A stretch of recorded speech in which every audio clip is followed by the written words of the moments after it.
Aga läheme Ameerika Ühendriikide kogemuse juurde ja kuidas seal on korraldatud eraomaniku loodushoid, sellest räägib Jim Cox. Jim, palun, sinu kord. Thank you so much.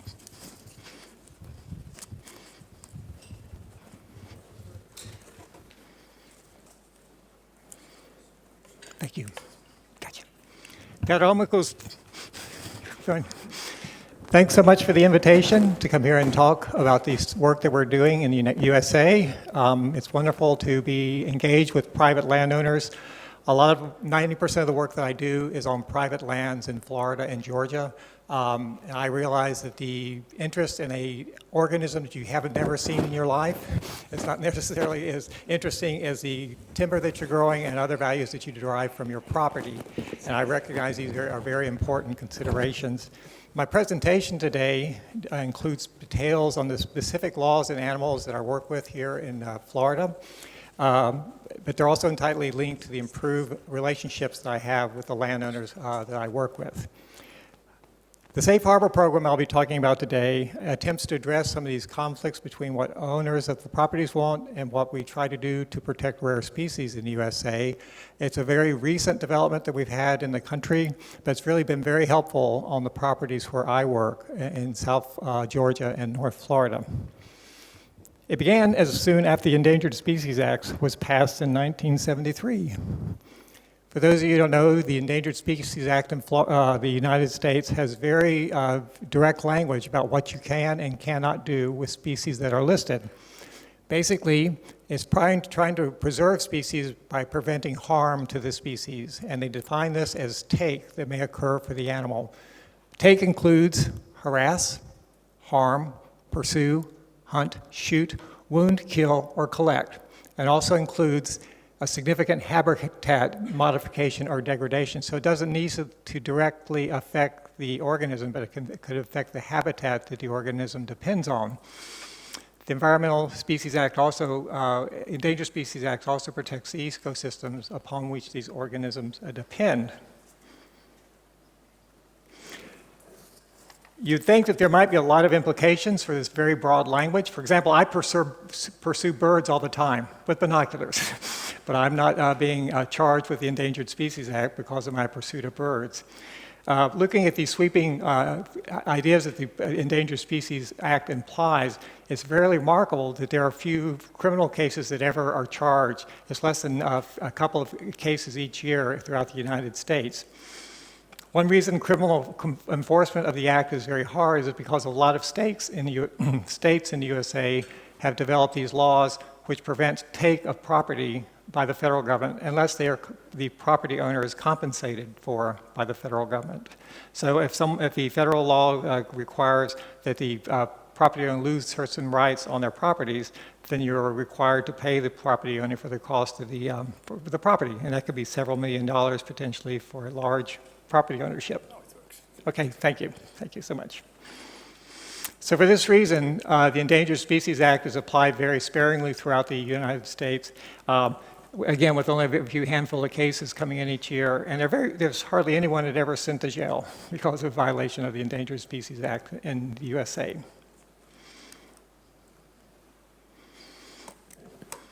Oops.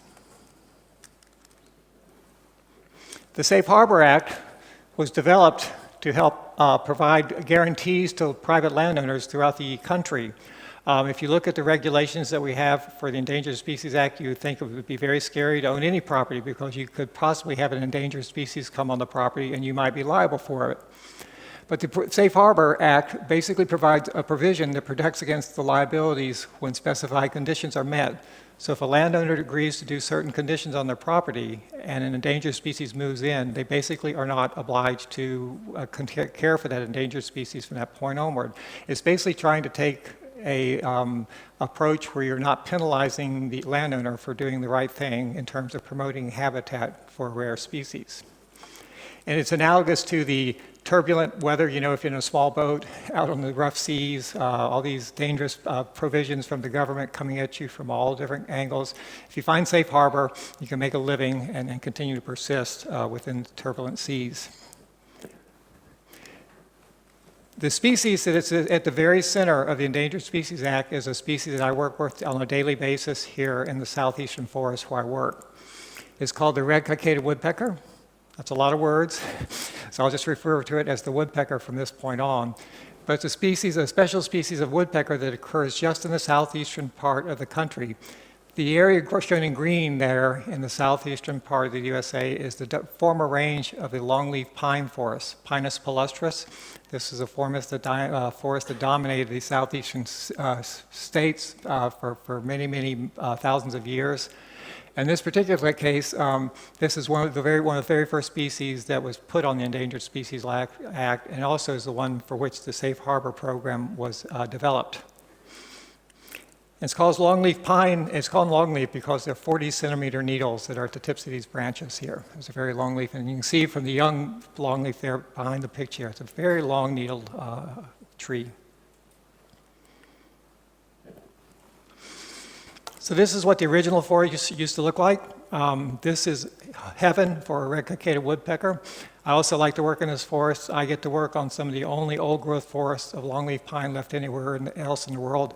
It's a wonderfully aesthetic forest. The trees are naturally spaced by the fire and the other things that happen to it. And it's a very long-lived species, too. So some of these individuals that you're looking at here could be 200 or 300 years old. And so it's a very wonderful forest to work through and has a lot of wonderful features to it, including very high timber resources. Just showing how long-lived it is, this is a tree that was growing on a property near where I work. Columbus landed back in the early part of this tree's life. This tree has basically lived through and outlived 5 governments at this point. It is very toppled over by a tornado back in 1960, but at that point it had lived over 500 years old. The point being that this tree that was dominated the southeastern landscape was very long-lived. The woodpecker needed a long-lived tree because it has a very unusual habit of living. The unusual habit the woodpecker has, it excavates its living quarters, its cavities, only in living trees. It doesn't go into dead wood, it only goes into living trees. And I'll explain why that's important to the woodpecker in a minute. You can see here this tree on the left, the bird has excavated a cavity up around 10 meters. It's a hole in the side of the tree that goes in. And here's a woodpecker entering the entrance to the cavity there on the right. And you can see all the sap that is built up around the tree. We occasionally do find woodpeckers that get stuck in the cavity trying to go and come, and they perish there. So it's a dangerous lifestyle, but it's one that this particular bird has used now for several thousand years. The important thing to note about this tree is that this is the beginning of a woodpecker cavity right here. It can take the bird 3 years to excavate it, so it's naturally living in another cavity that is already excavated somewhere within its territory. And you also note that this is right below this broken off branch. This is very fundamental to the woodpecker being able to excavate that cavity because that's where a fungus enters the tree and starts to make the heartwood, the interior wood, soft. These woodpeckers can actually detect this soft quality within inside the tree. So if you want to have a new survey type for a forest here, you can bring in the red-cockaded woodpecker and have it tap on your trees, and you can figure out which ones might have the heartwood fungus in it. It takes the woodpecker a long time to do this. It basically starts with this little start, and it slowly works through, and about 2 or 3 years later, it will have created the full cavity for itself.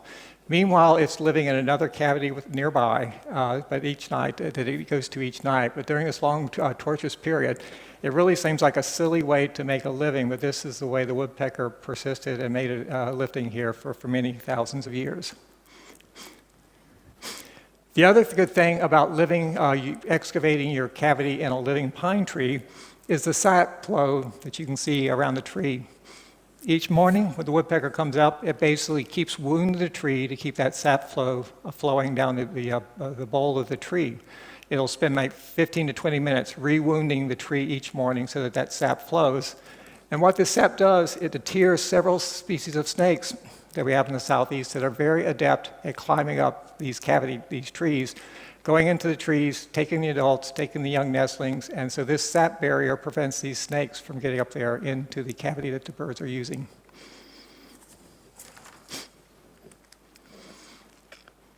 The other wonderful thing about the cavities this bird excavates is that they're used by a lot of other species that don't make their own cavities very well.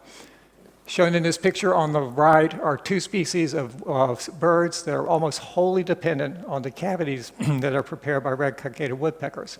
The one on the left is called the northern flicker, and this is a small nuthatch called the white-breasted nuthatch that we have. They're also used by flying squirrels and about 24 other species in our area that use these cavities excavated by the red-cockaded woodpecker. So again, this is what's over the years, this is what a territory for a woodpecker looks like. They've excavated a dozen or so cavities in the center of the territory. Meanwhile, they're foraging out over a much larger area. They extend out about a quarter mile to half a mile in their foraging. So they're foraging 300 to 500 meters away from this cluster of cavity trees. And each night they come home to this cluster of cavity trees. And each individual woodpecker has a cavity that it uses all by itself. They don't join up, they all go into a single cavity. The one final thing I'd like to mention about the woodpecker is it's got a very complex breeding strategy. The breeding groups consist obviously of a male, which has the red tufts from which the bird gets its name, the red cockades, a female which lacks a tuft, and they also have from 0 to 4 male offspring that stay with mother and dad after they're born and help them feed additional red-cockaded woodpeckers. We call this cooperative breeding among birds. It's very rare. Only about 10% of all the birds in the world exhibit this sort of strange breeding system. And it sounds like it's very altruistic, but what really is happening is these young males are waiting for dad to die, because then they can inherit the cavity resources that the male woodpecker has at that point. The female will disperse at that point, and the young males will take over the cavity resources and hold it for the rest of their lives until they perish.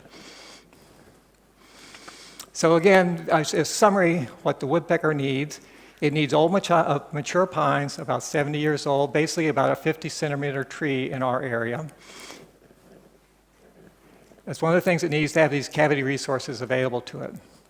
One of the other things a woodpecker needs is fire, which may seem totally foreign to you here in Estonia, and I'm sure it does for most of the world.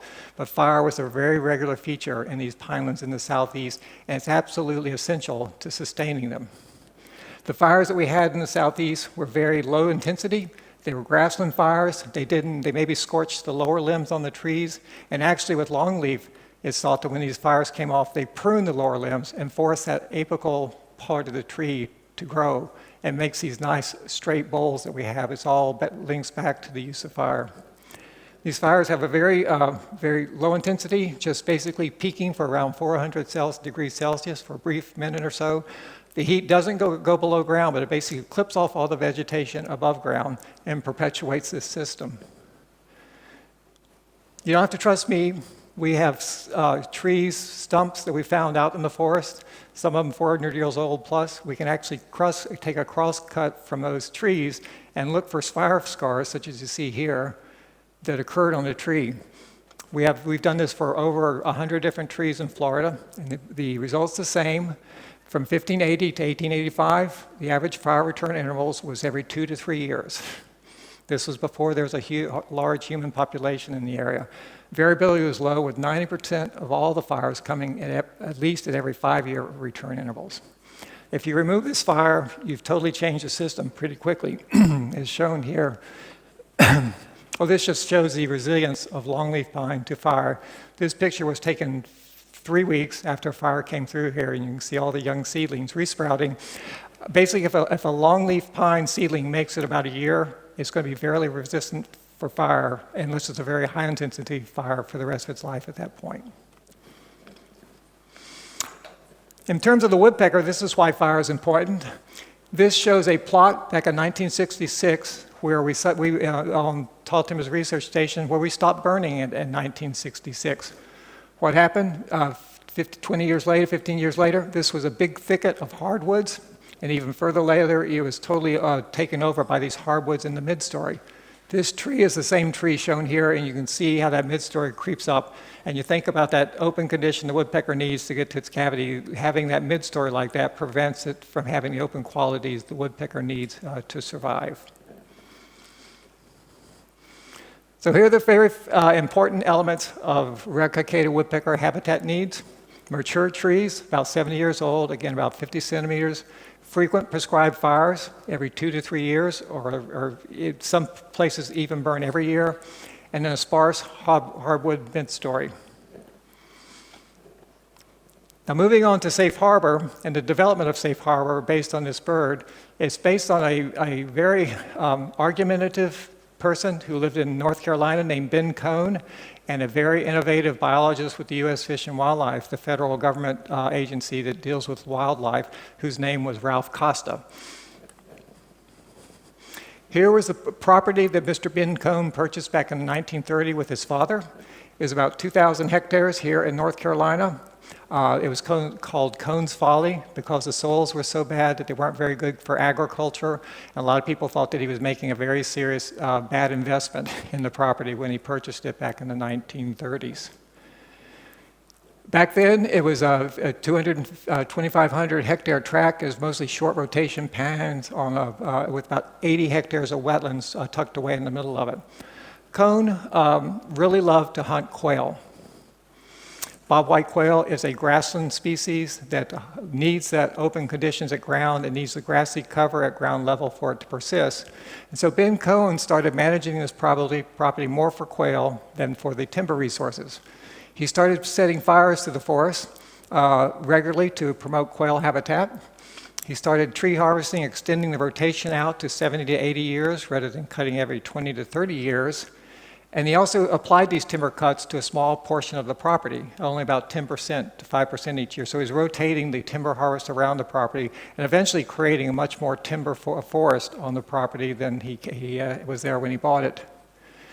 Soon his property looked like this, and that looks like great woodpecker habitat. So here was a person doing all this great work for the benefit of woodpeckers, and what do you think happened? They responded.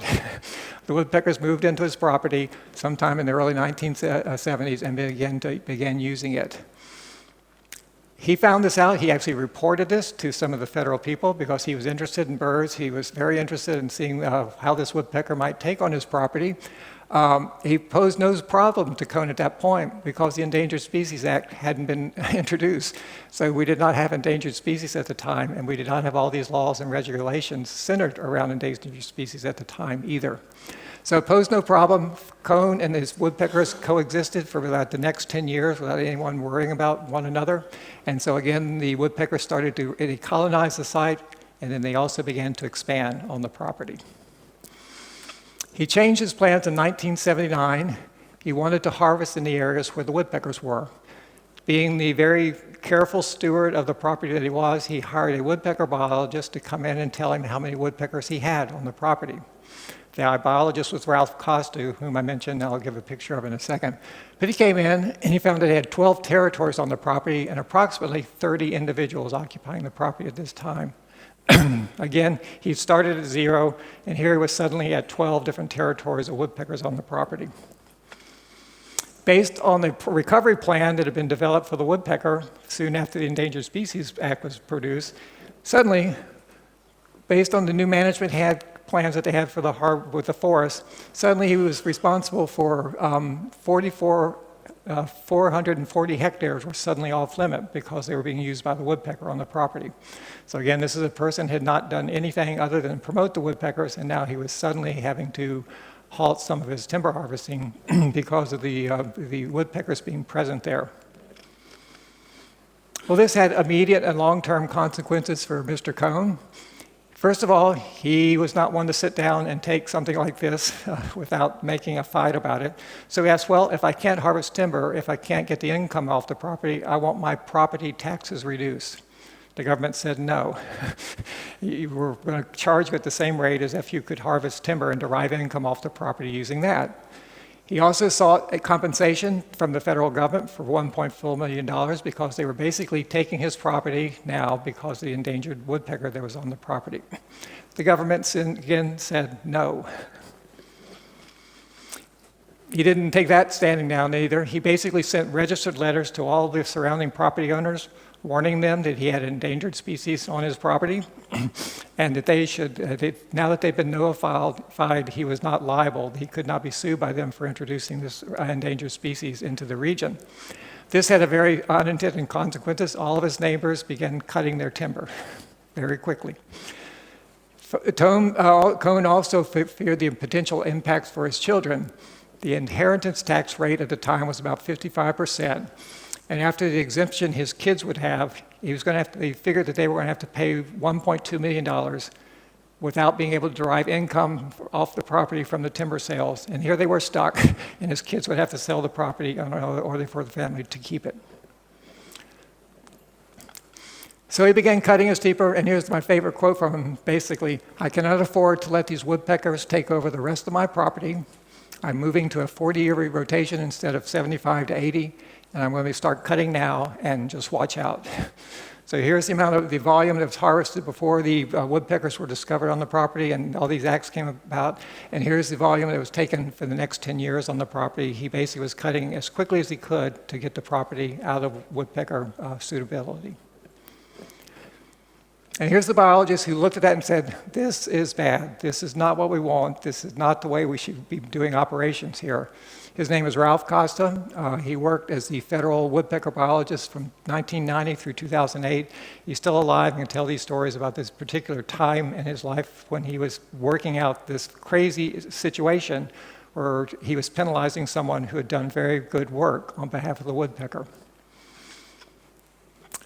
What Costa did, he worked with several lawyers and also with the Ben Cohen to develop this program where if a landowner signs up for it and you grew things that are helpful for an endangered species, that you won't be penalized at some point should your management objectives change. Basically, if this program had been in place, Cohen could have signed up for safe harbor early on, and he could have grown his property to where it had, again, tons and tons of woodpeckers, but he would not be responsible for those woodpeckers at some point, should his management decisions, what he wanted to do with the property, change. The basic things that the property owner voluntarily agrees to do are the three things that we talked about before for woodpecker management. Conductable compatible timber management that promotes mature trees, conduct controlled burns at a regular basis to provide potentially suitable habitat, and reduce the hardwood mid-story in an area so it's more open and more suitable for woodpeckers. You do not have to do all three of these in safe harbor. You can do just one of these and be eligible for the program.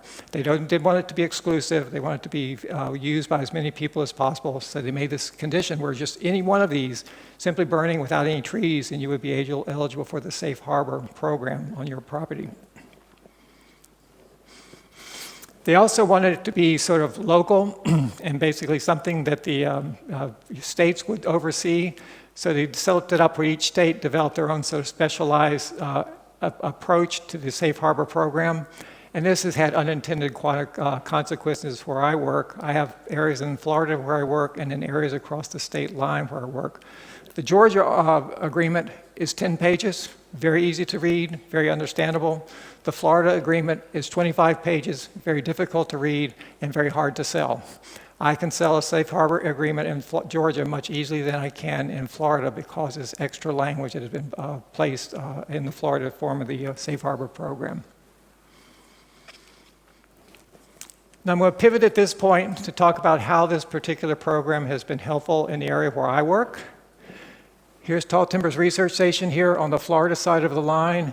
These are about 100,000 hectares of large property ownerships in the region, spanning of several miles in each direction.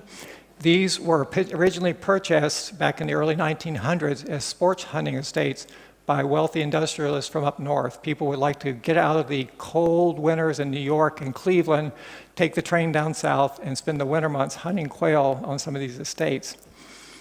Again, they were promoting quail, so they were managing for quail. So what do you think happened with the woodpecker? Cohen was managing for quail and saw a lot of woodpeckers on his property. The same thing happened here. Managing for quail can lead to having a lot of woodpeckers. So this region right now supports the largest population of red-cockaded woodpeckers on private lands, and it's about the 10th largest in the world. So these private owners are sustaining the woodpecker through their quail management. So how this actually works with private property owners, I'll focus on the very first property that signed up for safe harbor in our region called Pebble Hill here, shown in green. Basically, as part of Safe Harbor, you have a survey conducted of your property to determine whether the species is present or absent on the property at that point. Pebble Hill, that one blue dot there, is a territory center for the woodpecker. They have one group of woodpeckers on their entire property. They were interested in signing up. They're going to be responsible for that group because it was there when they had the initial survey done. You don't get home free with Safe Harbor. It's just if you increase the woodpecker numbers beyond that original baseline number, you're not penalized. And when you're living in a region like this with all these other woodpeckers around, signing up is a good idea because it could colonize the property naturally, even though you have that small imposition of being responsible for that one group on the property when you sign up for the agreement. So the baseline group, what we call the baseline for Pebble Hill, is one breeding group, one territory group of woodpeckers.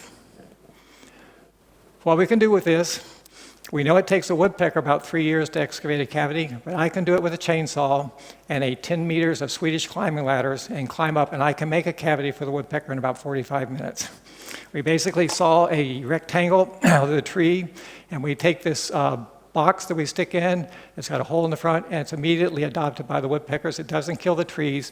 So we can create the resources that the woodpecker needs very quickly while it takes it many months to create those resources. And we can go into a property like Pebble Hill, and we can fill it up with woodpecker cavity trees, which is what we did. Pebble Hill allowed us to go and create 6 new groups, potentially, of woodpeckers by providing these cavity trees on the property. These were quickly used. Within 3 years, all of them were filled up with breeding groups, and so the woodpecker population on Pebble Hill went suddenly from 1 to 7. I think a magical increase of 700%. One of the things that makes this useful, they are not obliged to keep those other 6 groups, if they change their management on the property for some reason. If they change their management ideas, the state government has 30 days to come in and get the woodpeckers and remove them. They're not liable for this group. The only group that they're liable for is this original group that was found during the baseline survey. One of the advantages of having these other groups too is it allows you to shift your baseline around potentially. This group here is along a busy highway. If they decide that they want to put in a parking lot or something else, they can actually shift the baseline to that group, to one of the new groups that we created. If they didn't have an option, it would be very difficult to get a permit to develop that site because you had an endangered species, and getting a permit to remove an endangered species is much more difficult than saying, I'm going to shift the responsibility from here to this other group of woodpeckers that I have on my property. Harvesting is, of course, allowed within these groups too. It gets a little kind of wonkish trying to figure out what this all means. But basically, when we look at the foraging habitat for woodpeckers, we take the cavity trees and then we create these polygons looking at the area that the woodpecker has relative to other territorial groups. And within this area, basically, we look at the forest cover that it has, and the property owners are allowed to thin within these properties, but clear cutting with a baseline group is not allowed. Of course, clear cutting with a group that you created is allowed because that's not part of your baseline. The only group that you're responsible for is the one that you found initially on the property. But even with this, the foraging guidelines allow for thinning and allow for mature forest maintained. The goals basically are to maintain the 50 centimeter plus trees in the area there where the cavities are currently located. That allows new cavities to be established. And also asks for foraging habitat, which is basically a good, decent number of 25 centimeter trees distributed around the rest of the property. Woodpeckers don't need those old trees to forage on. They can forage on younger trees, but they do need the older trees to make their cavities. So that's how the differences in the guidelines play out here for this particular bird. So based on this, all the properties shown in sort of that yellowish-orange color there are safe harbor properties in our region. We've had almost 60% of the property owners sign up for this program. We've also been able to establish a whole heck of a lot of new woodpecker groups throughout the region. All the red dots there show woodpecker groups that we've come in and established using the chainsaw, climbing up ladders. It looks dangerous, but no one's been killed yet doing it, so we feel pretty confident continuing to do it. And so we've been able to expand the woodpecker population here in the region from 170 groups now to almost 250 groups of woodpeckers that are in the region. This is the size of a population, too, that's very resilient to all sorts of perturbations that might face it over time, and really provides a very, very good number of secure woodpecker population for the very long term. The other thing that's happened, too, we're out there working on the properties on a daily basis, working with woodpeckers. Mr. Charlie Chapin, who owns one of the properties, likes to come out with us. He likes to help us catch woodpeckers, band woodpeckers.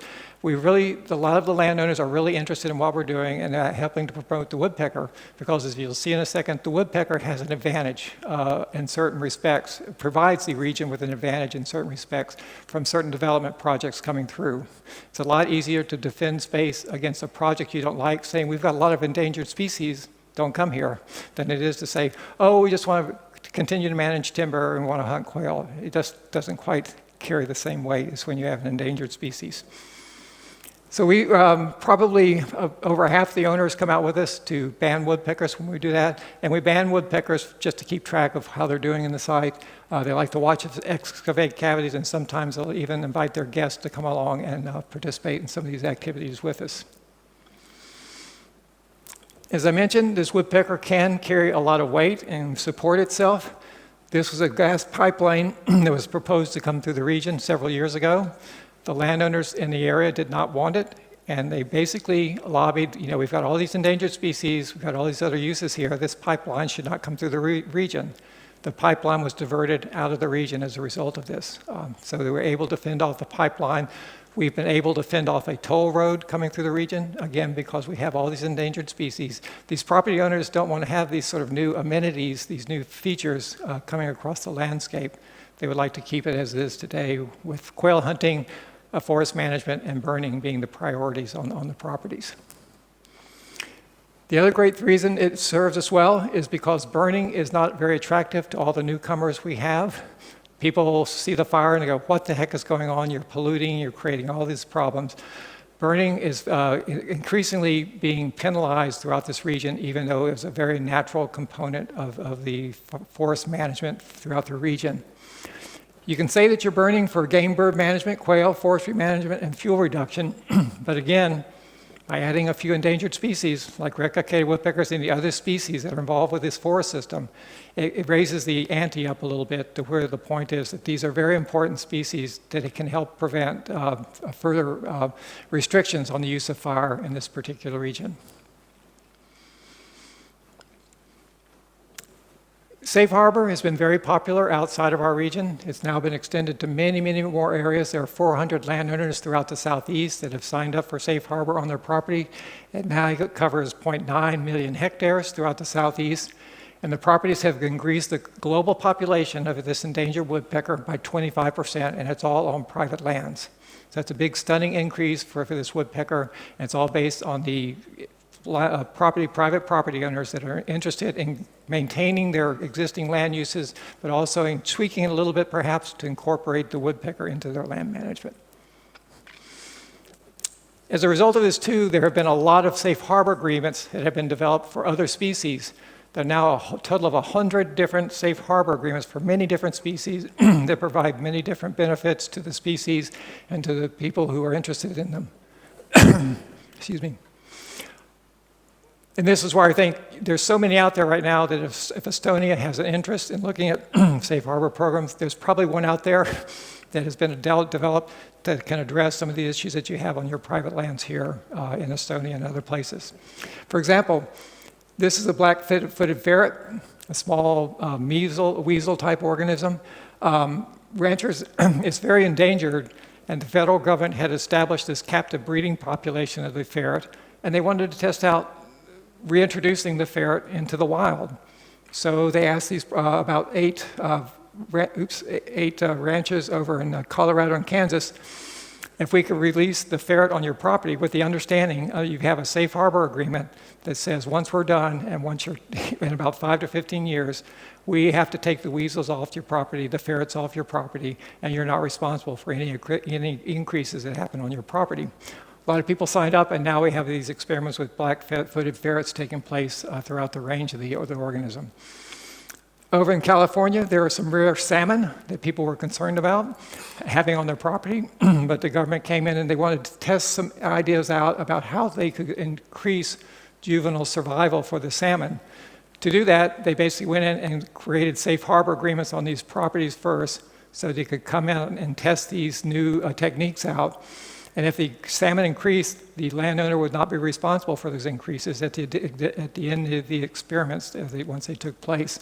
So in other words, they could grow the salmon as much as they want, but then at the end of the experiment, they were obligated to remove the salmon from the property. And there are tons of these examples up there. There are even safe harbor agreements now for 4 properties in California that abut one another. It's a big rectangle, and in the center where those 4 properties come together, they each have about an acre dedicated to a rare butterfly. They allowed the federal government to come in and plant the host plant and the other plants that the butterfly likes. But they also said if the butterfly takes hold here and you want to do something different with that small part of your property, you're not obliged to keep it because of the endangered species present there now. So this thing has been honed from thousands of acres to literally 5 to 10 acre lots here throughout the states, depending on the need and the application. And again, for me, one of the best parts about this thing is it suddenly takes this species that is looked upon as an endangered species. I can't do anything. My property rights are being heavily restricted by this organism, and turns it into an asset, quite literally. This woodpecker has become an asset for our region because of its ability to prevent unwanted development, continue the burning that we do here, and also provide memorable moments for the kids, the guests that come in, and all the landowners that I get to work with. And a lot of them really like when you climb the ladders up and you start excavating a woodpecker cavity at 10 meters with a chainsaw. That's a very popular activity for them to see. So that I want to thank the organizers of this wonderful conference. Thank you very much for all that you've done. And I would also like to point out that to me it's very astounding that you've got a great group of people watching out for the private forest here in these countries, Estonia, that they reached out to this very novel idea that was taking place in Florida and asked, could this be applied to Estonia? You're being served well by this group of people that's looking out for your interests by pulling in speakers such as myself to talk about how we're dealing with the pressures that we face in terms of endangered species and other threats to our ability to use properties. Okay. So with that, thanks so much, and I'll be happy to answer any questions there might be. Have so many questions, actually, and a lot of them are in Slido section already. I think important question maybe is that one, how did you manage to create safe harbor with many limiting regulation? Few words about it, because it's not actually the same in Europe, what we understand about those words. It was absolutely different thing. How do you create this safe harbor, and how it's connected with all those limiting regulations what there was before it? Well, the statutes are in place at the federal level to provide this sort of freedom, this sort of opportunity for the federal government to establish these agreements locally. In Florida, for us to establish a safe harbor agreement with a property, a private citizen, I work with a private research station, will offer to do a survey for the property. I tell them what I find, and they can decide if they want to stop there or if they want to continue going. They don't have to reveal the results of their survey. At that point, if they're interested, it's great, they can go on. Once we get to the point that they're interested in it, then we start to bring in the state government biologists to review what I've done And to put this, the language is pretty much boilerplate. It's in place at this time for the 6 or 7 things that they might do. They just have to check one of those, and then they're eligible for safe harbor. A lot of times it's just simply, I want to continue burning, and that's it. But then other landowners will go, I want to continue burning, and yes, I would like someday to have woodpeckers on my property. So they'll check that as well too. And at that point, the state signs off on it and it becomes a formal agreement defended by state and local ordinances. I think it's important to understand also how many species you made by example this woodpecker, but how many species are in this regulation? There are over 220 species that have safe harbor agreements. The opportunity for... Are they all different? They're all agreements? different. They're all different. In Florida, we have another safe harbor agreement that applies to a butterfly, but the one that I work with primarily is the one with the woodpecker. Mm-hmm. And who takes the initiative to create a new safe harbor for new species? In our region, I try to promote it because I see it as a good deal for the landowners in my region. For other regions, it's the landowner all on their own doing it, basically. There's no one promoting it. They find out about it. They do a little more investigation, and they realize that this is a good suit, a good match for my property objectives. And then they'll come and talk to the state government or to... Usually they'll hire a private biologist to come in and help them work to navigate the waters, but they will initiate that on their own. Mm-hmm. Okei, aga olge head, palun andke saalist märku ja oleme leppinud kokku, et Kertu siit kohe toimetab mikrofoni teieni ka saate küsida ja leppisime kokku, et saate küsida ka eesti keeles. Kes tunneb soovi küsida, siis küsige, Jim saab kasutada kohe tõlkeseadet ja nii kindlasti teie küsimise kinni püütud. Nii et andke käega märku, kes tahab uurida siit selle nagu süsteemi kohta detaile. Ja, palun, sinna taha poole kohe.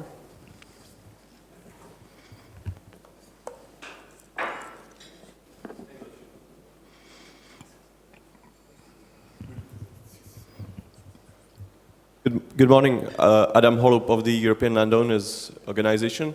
Just a quick question. How long are these safe harbor agreements usually for in the United States? The question was how long they're for. They are established by the owner. So if you want to do it for 10 years, you can sign up. If you want to do it for 50 years, you can sign up for that period. Usually with the ones that I'm working on, the properties I'm working on, they want to have it for as long as possible because they're not interested in upsetting what they have. They want to keep it. But in other situations, we have some safe harbor agreements that are only 2 years in extent and sometimes 5 years. And it really depends on the situation. For like these research proposals I mentioned where they were those are only like 10 or 15 years. So at the close of that period, the federal government has to come in and remove the animals if they want to, or else, just you get to do what you want to at that point. Mm-hmm. Palun siia ettepoole.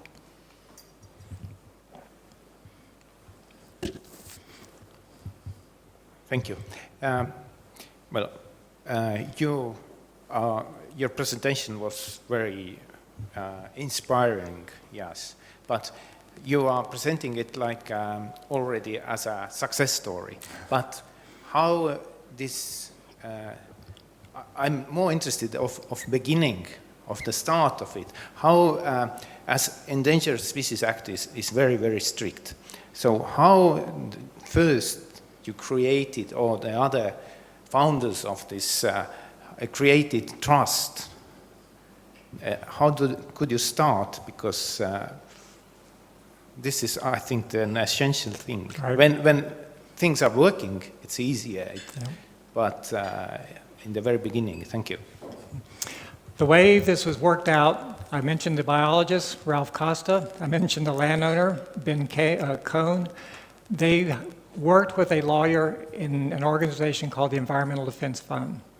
His name was Michael Bean. He's private, but they work out, they look at the legislature, they look at the language that they could use, and they work with him to develop a template that they thought would work. And then they took that to the federal government, the Fish and Wildlife Agency, and says, does this match up? So they have the basic format of the program in place before they started working it up. That's what you're going to have to do here, if you're interested, is figure out the species that are most problematic, and part of the management here, figure out what the life history, what the habitat, sort of the needs that we've addressed there about the woodpecker, and which of those might be tweaked on a basis that would improve conditions for that species, but then make sure that you have the ability to sign up when you don't have the species, and if it increases, then you have the ability to say, come get these, I'm tired of them. Does that make sense? Mm-hmm. Next question again is from Slido. Oh, I lost it. What happens to the species after the agreement ends if landowner decides not to do it anymore? What happened after that? If the agreement ends, the landowner can continue to enjoy them as long as they want, or they can ask the federal government or state government to come in and remove these today. With the safe harbor agreement in Georgia, the state of Georgia has 30 days to come in if a landowner decides that they have 4 woodpecker groups and their baseline was 1 woodpecker group. Georgia comes in and removes the individuals associated with those other 3 territories on the property. And that works? It hasn't been tried yet. It works. It will work if it's ever tried, I can guarantee you, because and the other thing that the Georgia or the state government may decide to do is to not do anything. Because if they go in there and clear the timber, the woodpeckers are going to leave on their own. But they're not going to be liable for felling that timber as long as they have that agreement in place. But what is the place where they removing this? In our region, we have enough woodpecker habitat that if you cut on property A, they would quickly jump over to a new neighboring property. If that doesn't happen, then if it's an isolated parcel that's many miles from any other place that has woodpeckers, they're basically going to start wandering. They're going to be nomads. They're going to be dispersing, hoping to find a place to call home. And these birds can disperse a long distance. We have birds from as far away as South Carolina that have shown up in Florida, traveling 800 miles. So they're not too worried about that. But the main thing is that the landowner can go back to their baseline of only 1 or whatever it was by simply coming in and cutting the trees. Mm-hmm. Those landowners who are in this agreement, how you involved landowners in the monitoring of the woodpeckers? They allow us to come on the property to monitor them. So in my area, that's how it's done. I'm the one who my program does the monitoring for the woodpeckers in the region. Elsewhere, once you get comfortable, right now in the state of Florida, people are comfortable with having state biologists come on to do this monitoring as well, because they basically are not allowed to record any other endangered species they might see while doing that monitoring, but they are allowed to come in and monitor the woodpeckers and take the information out. So there's an agreement, a comfort that comes about working with state officials on this project that is a byproduct of signing up for the program. And right now, the Georgia DNR, the person in Georgia that works on this program for us, is allowed on every property anytime he wants to, just because they know him now and they're comfortable dealing with the individual. Mm-hmm. Aga hea, andke veel käega märku, kes tahab veel täpsustavaid küsimusi, kes võib-olla on ka kirjutanud oma küsimuse juba üles, siin nad liiguvad kuidagi ekraanil nii kiiresti. Jõuan endale kõigile järgi, andke käega märku, julgelt võite oma küsimuse veel esitada. Meil on veel mõned head minutid aega. Praegu tundub, et Yeah, Urmas, I have a proposal that maybe we take also this first question that is written in Estonian language there. Okay. And it's, I know that they have also different mechanisms for nature protection in private lands besides this safe harbor principle. You have different easements and land acquisition program and that kind of stuff as well. So maybe you could shortly describe the other mechanism which state uses and what are the benefits that are provided in the frames of these mechanisms. Sure. There are definitely other mechanisms on private lands, and actually where I work at Tall Timbers, we do have a separate section of Tall Timbers that does nothing more than get easements on these properties. And an easement simply is a legal document saying that the landowner will continue the existing land uses on the property at that point. And for doing that, they are giving away some of their rights to development. So if you're a landowner that has a large property of 2,000 hectares and you give up some of your development rights, that reduces the price that you can charge for selling the property down significantly. So if you are able to sell your property at $8,000 per hectare and you give away a development rights, that may reduce the property price down to $4,000 per hectare because you've lost those rights by signing these long-term easements to maintain the property. In the United States, you can actually declare that contribution to a not-for-profit like Tall Timbers as a charitable contribution and write it off on your taxes. So in our area, these large land ownerships receive a very big tax benefit when they come to Tall Timbers and sign up for this easement, which is different from safe harbor, but they signed an agreement that I'm basically going to continue these land uses on my property from this point onward. It includes harvesting, it includes hunting, it includes farming, it includes what they do. What we're trying to avoid is housing development. We want to keep these properties rural, and this is another good technique for keeping them rural, is to sign up for one of these easements. The other tool that we have, Florida has one of the world's largest land acquisition programs anywhere. The state spends about $300 million per year procuring properties. They also buy easements on properties. Right now in Southwest Florida, there's a huge move to buy easements on a lot of these cattle ranches down there, which again will basically freeze the current land use on that property as cattle range, but prevent it from becoming housing. And so these are the tools we have: donated easements that provide you with a benefit, a purchase easement that also sets down the existing land uses as what you're going to continue that forward, and then things like safe harbor that are geared towards endangered species. Jim Cox, thank you. Thank you. Thank you for the presentation. Yeah. I have a small present for you. Oh, Yeah, thank you. thank you so much. Thanks a lot. So, nii, läheme edasi siit.